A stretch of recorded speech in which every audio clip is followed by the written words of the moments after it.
Hello everyone, मैं कुंदन सिंह। मेरे इस नए यूट्यूब चैनल पर आपका बहुत बहुत स्वागत है। जैसा कि आप जानते हैं, हमारा पहले वाला जो पुराना वाला यूट्यूब चैनल है उसका नाम है टीवीएल कोचिंग, और हमने यह नया चैनल शुरू किया है जिसका नाम है 678 क्लासेस। इसका मतलब क्या होगा? 678 क्लासेस का मतलब ना इस यूट्यूब चैनल पर ना सिर्फ 6, 7 और 8 क्लास का पढ़ाई होगा। 6 क्लास का पूरा सिलेबस का कंप्लीट होगा, 7 का भी पूरा कंप्लीट होगा और 8 का भी पूरा कंप्लीट होगा।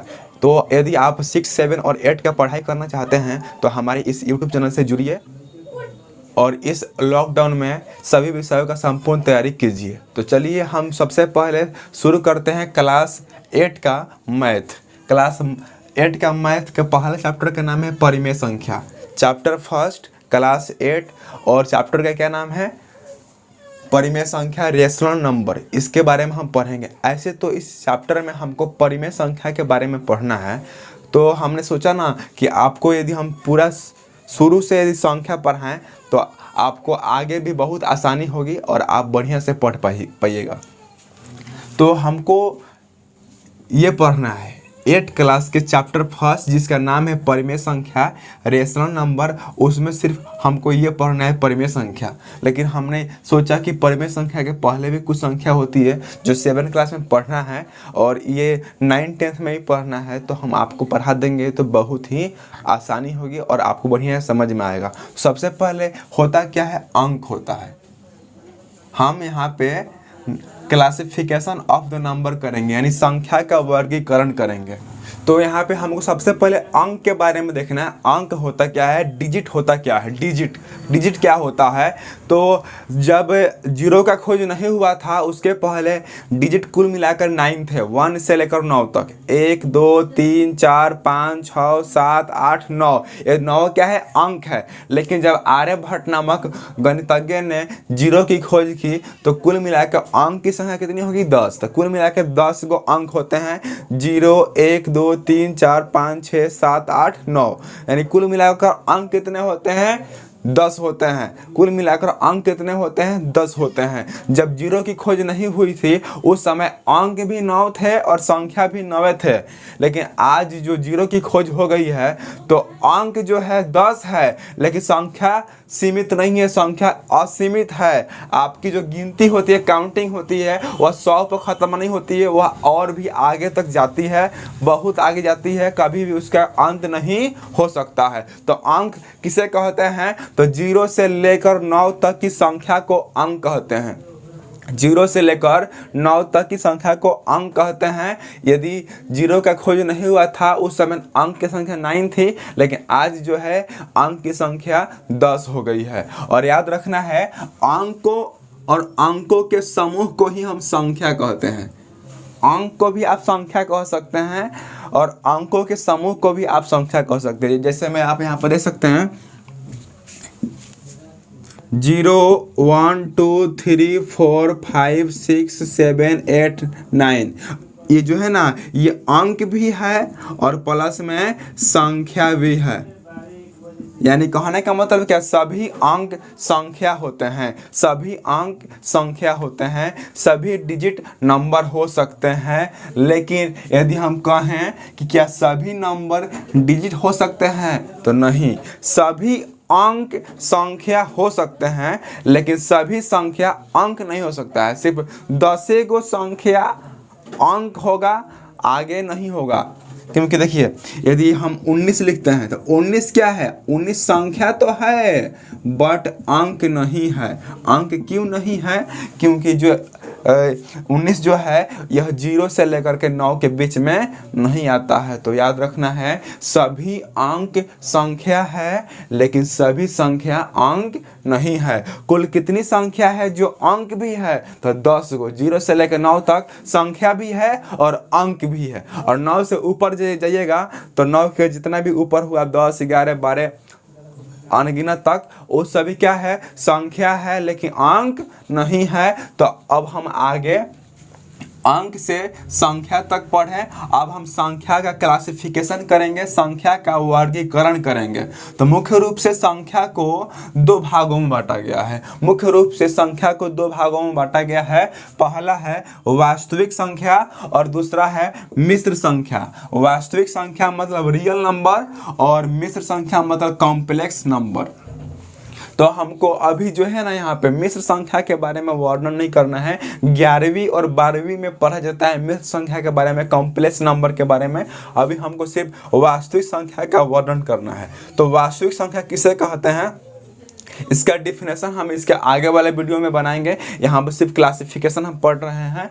तो देखिए यहाँ पे वास्तविक संख्या को भी दो भागों में बांटा गया है, परिमेय संख्या और अपरिमेय संख्या, रेशनल नंबर और इररेशनल नंबर। वास्तविक संख्या यदि हम सुने तो सुन सकते हैं आप। देखिए परिमेय और अपरिमेय संख्याओं के समूह को ही वास्तविक संख्या कहते हैं। मतलब वैसी संख्या है जिसके समूह में परिमेय संख्या भी होनी चाहिए और अपरिमेय संख्या भी होनी चाहिए, उसे हम क्या कहेंगे, वास्तविक संख्या कहते हैं। अब हम वास्तविक संख्या का वर्गीकरण किए तो वास्तविक संख्या को दो भागों में बांटा गया है, परिमेय संख्या और अपरिमेय संख्या। परिमेय संख्या जो है इस पाठ का नाम है क्लास 8 चैप्टर फर्स्ट, जिसका नाम है परिमेय संख्या रेशनल नंबर। अब हम इसको पढ़ेंगे।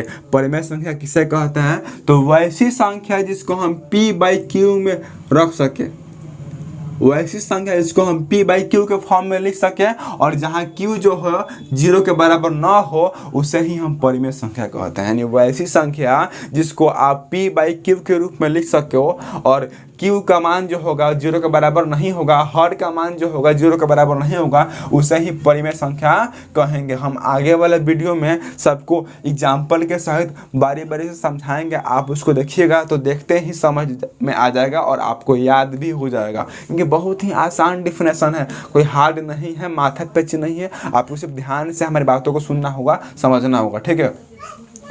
तो वास्तविक संख्या को दो भागों में बांटा गया है, परिमेय संख्या और अपरिमेय संख्या। परिमेय संख्या का हमने अभी डिफिनेशन देखा कि वैसी संख्या जिसको p/q के रूप में लिखा जा सके, जहां q जो होगा 0 के बराबर नहीं होगा, उसे हम परिमेय संख्या कहेंगे, उसे हम रेशनल नंबर कहेंगे। कोई संख्या रूट में भी हो और उसका पूरा वर्गमूल निकल जा रहा है तो वो भी परिमेय संख्या है। अब हम सेकंड देखेंगे अपरिमेय संख्या, इररेशनल नंबर। तो वैसी संख्या जिसको p/q के रूप में नहीं लिखा जा सके, p/q के रूप में नहीं लिखा जा सके और q 0 के बराबर ना हो, उसे हम अपरिमेय संख्या कहते हैं। जैसे कोई संख्या रूट में है और उसका वर्गमूल पूरी तरह नहीं निकल रहा है तो वह अपरिमेय संख्या ही होगा, ठीक है। इस तरह अपरिमेय संख्या का तो कोई प्रकार नहीं है, लेकिन परिमेय संख्या का भी दो प्रकार है। पहला प्रकार का नाम है पूर्णांक संख्या और दूसरा का नाम है भिन्न संख्या। पूर्णांक संख्या मतलब इंटीग्रल्स नंबर और भिन्न संख्या मतलब फ्रैक्शन नंबर, ठीक है। तो हमने ऊपर से क्या देखा, अंक से बनता है संख्या और संख्या का दो प्रकार है, वास्तविक संख्या, मिश्र संख्या। फिर मिश्र का कोई प्रकार नहीं है। वास्तविक का दो प्रकार है, परिमेय और अपरिमेय। फिर अपरिमेय का भी कोई प्रकार नहीं है। परिमेय का दो प्रकार है, पूर्णांक संख्या और भिन्न संख्या। सबसे पहले हम पूर्णांक संख्या के बारे में देखेंगे। पूर्णांक संख्या है क्या, पूर्णांक संख्या है क्या। तो देखिए माइनस इन्फिनिटिव से प्लस इन्फिनिटिव की संख्या को ही हम पूर्णांक संख्या कहते हैं। और पूर्णांक संख्या के मध्य में क्या होता है, 0। पूर्णांक संख्या के मध्य में क्या होता है, 0। आपने संख्या रेखा देखा होगा 7वीं में 6ठी में आप संख्या रेखा बनाए होंगे। संख्या रेखा में बीच में क्या होता है, 0 होता है। एक तरफ प्लस होता है और एक तरफ माइनस होता है। उसी को हम क्या बोलते हैं, इसी को हम बोलते हैं पूर्णांक संख्या। प्लस इन्फिनिटिव से माइनस इन्फिनिटिव तक की संख्या को हम पूर्णांक संख्या कहते हैं। और पूर्णांक संख्या के मध्य में देखिए, यह सब सवाल ऑब्जेक्टिव में पूछ सकता है, आपको याद रखना पड़ेगा कि पूर्णांक संख्या के मध्य में क्या होता है, तो 0 होता है। पूर्णांक संख्या के दाहिने तरफ क्या होता है, तो धनात्मक संख्या होती है, पॉजिटिव नंबर प्लस में होता है। और पूर्णांक संख्या के 0 के बाएं तरफ क्या होता है, तो नेगेटिव नंबर होता है, माइनस होता है, ऋणात्मक संख्या होती है। आपको इस बात को याद रखना होगा, ठीक है। ऑब्जेक्टिव क्वेश्चन पूछ सकता है। फिर पूर्णांक संख्या का हम डिफिनेशन पढ़े कि वैसी संख्या जो प्लस इन्फिनेटिव से माइनस इन्फिनेटिव तक जाती है उसे हम पूर्णांक संख्या कहते हैं। और पूर्णांक संख्या को भी 3 भागों में बांटा गया है। ऋणात्मक संख्या नेगेटिव नंबर माइनस में रहेगा, शून्य संख्या मतलब 0, और धनात्मक संख्या मतलब पॉजिटिव नंबर। और धनात्मक संख्या को हम प्राकृत संख्या भी कह सकते हैं, क्योंकि देखिए जो धनात्मक संख्या का जो उदाहरण है वो प्राकृत संख्या का भी उदाहरण है, दोनों सेम है। देखिए गिनती की संख्या को प्राकृत संख्या कहते हैं, ठीक है। उसी तरह गिनती की संख्या को धनात्मक संख्या कहेंगे, क्योंकि 0 के बाद देखिए 1 से शुरू हो रहा है, तो इसको हम नेचुरल नंबर भी कह सकते हैं या पॉजिटिव नंबर भी कह सकते हैं। तो याद रखिएगा धनात्मक संख्या और प्राकृतिक संख्या दोनों क्या है, सेम है। सबसे छोटी धनात्मक संख्या क्या है, तो 1 है, और सबसे छोटी प्राकृतिक संख्या क्या है, तो 1 ही है, ठीक है। और आगे हम देखेंगे फिर भिन्न संख्या। हमने पूर्णांक संख्या का 3 को प्रकार पढ़ा, अब हम भिन्न संख्या देखेंगे। भिन्न संख्या का मतलब वैसा संख्या जो बटा में हो, यानी अंश और हर के रूप में हो, उसे हम भिन्न संख्या कहते हैं। और भिन्न संख्या को भी 3 भागों में बांटा गया है, अवश्य, उचित भिन्न प्रॉपर फ्रैक्शन, अनुचित भिन्न इम्प्रॉपर फ्रैक्शन, और मिश्रित भिन्न मिक्स फ्रैक्शन। तीनों का डिफिनेशन याद होगा तो ही आपको भिन्न का पहचान करने आएगा, तो ही आप टिक कर सकते हैं, क्योंकि 4 को ऑप्शन दिया रहेगा। आप पूछेगा इनमें से कौन उचित भिन्न है, तो आपका डिफिनेशन याद रहेगा तभी ना आप समझ कर टिक कीजिएगा, नहीं तो नहीं टिक कीजिएगा, नंबर नहीं मिलेगा। तो ध्यान से देखिए उचित भिन्न में क्या होता है, तो वैसा भिन्न जिसका हर कम हो, और वैसा भिन्न जिसका अंश कम तथा हर अधिक हो, उसे हम उचित भिन्न कहते हैं। देखिए इसमें ऊपर जो क्या है कम है और नीचे क्या है अधिक है, इसलिए इसको क्या बोलेंगे उचित भिन्न। यदि आप चाहते हैं बढ़िया से तैयारी करने के लिए तो हमारे चैनल को सब्सक्राइब कीजिए,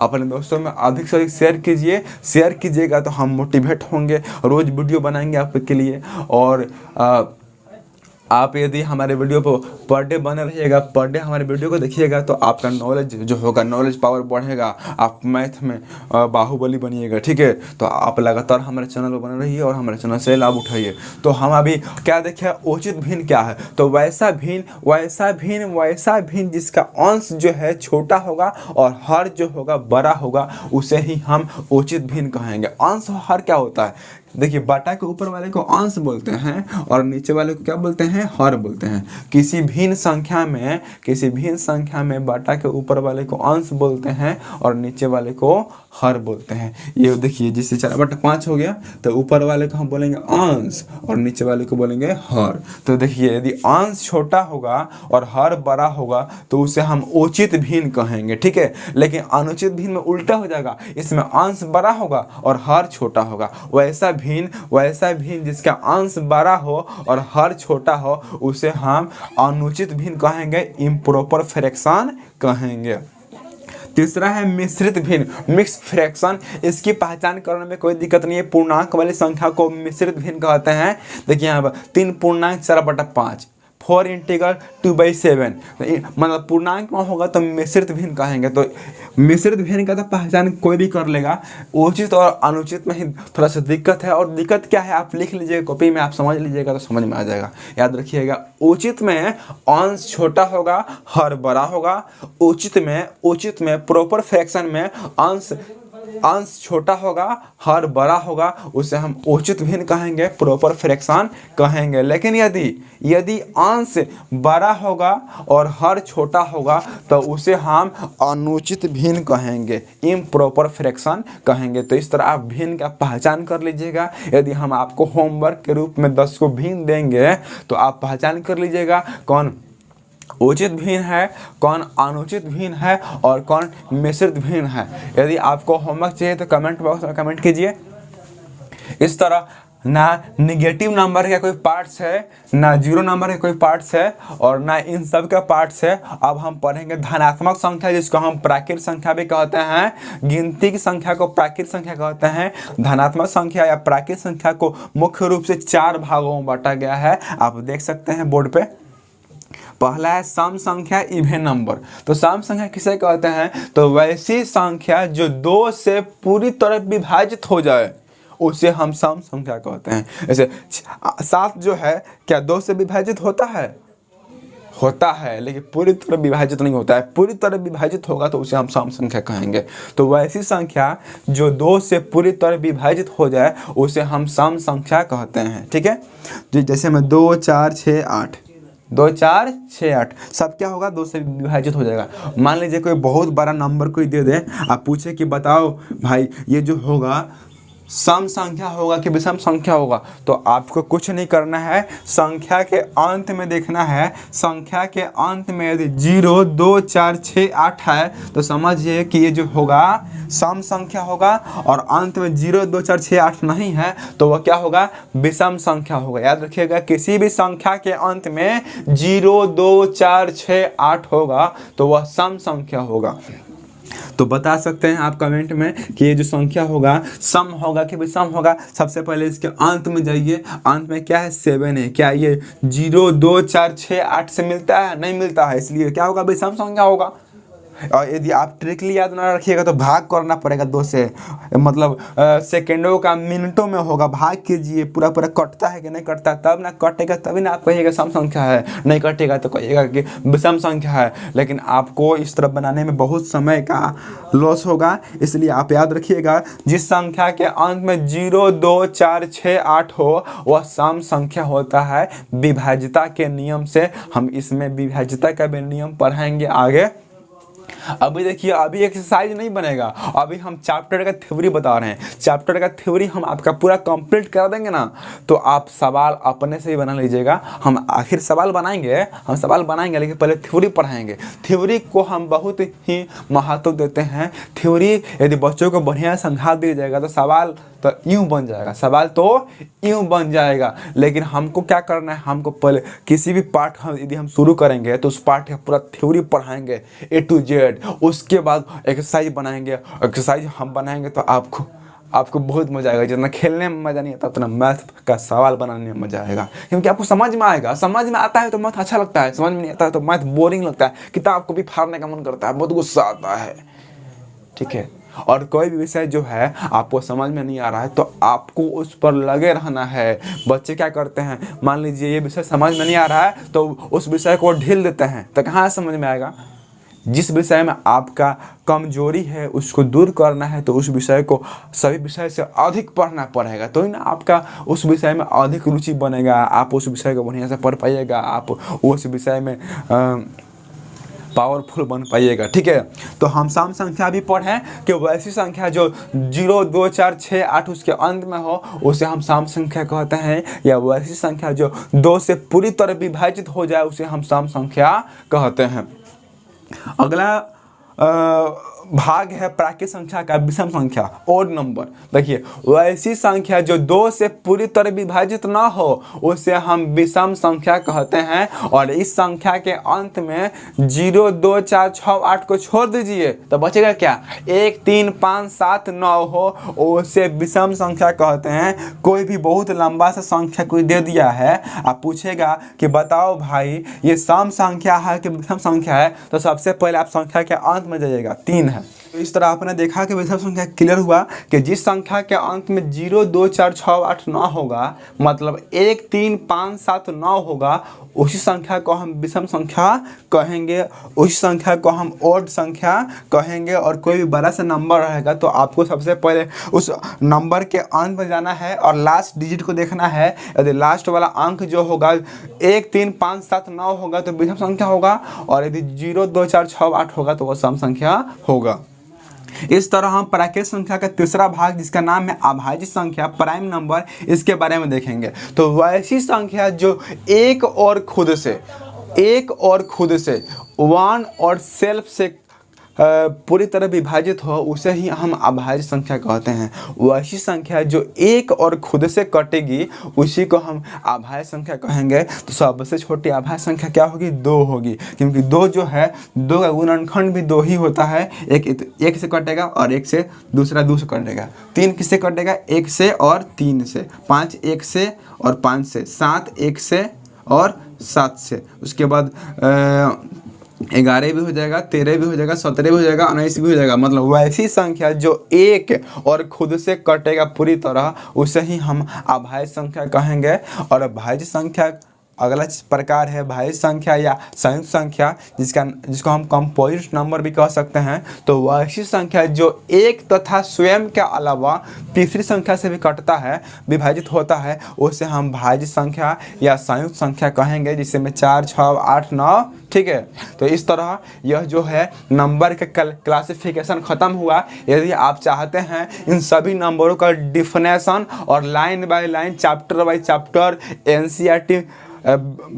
एनसीईआरटी मैथ का बुक और भारती भवन, इसका नाम है सुगम गणित का, यदि पढ़ाई करना चाहते हैं तो हमारे चैनल से जुड़िए और हम रोज़ आपके लिए नए से नए वीडियो लाएंगे। और पहले थ्योरी पढ़ाएंगे, उस पर एक्सरसाइज पढ़ाएंगे, तब लाइन बाय लाइन से हम चलेंगे। तो इस तरह मिलते हैं अगले वीडियो में, तब तक नमस्कार, जय हिंद।